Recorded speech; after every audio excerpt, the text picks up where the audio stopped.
Ուզում եմ նաև հիշեցնել նախորդ անգամ, երբ որ դուք ազգային ժողովում էիք, ազգային ժողովում տեղի ունեցավ հրապարակային, ես չեմ կարող բնորոշել քրեական հանցագործությունը, թե ոչ դա ձեր աշխատանքն է, այնուամենայնիվ հանրության ոչ հաճելի խուլիգանական վարքագծի դրսևորում, երբ որ ազգային ժողովի մեծամասնությունը, թվականակով ավելի մեծ, փոքրամասնության ներկայացուցիչներին սկսեց հարվածել, հայհոյանքներ, անվայելուչ պահվածք ուղիղ եթերում,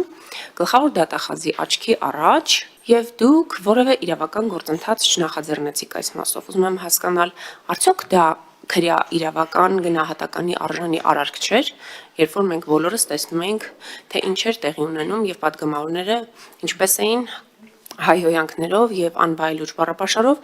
հարձակվում իրենց մյուս գործընկերների թվականակով ավելի փոքր ընդդիմադիրների վրա եւ իրականացնում բռնություն։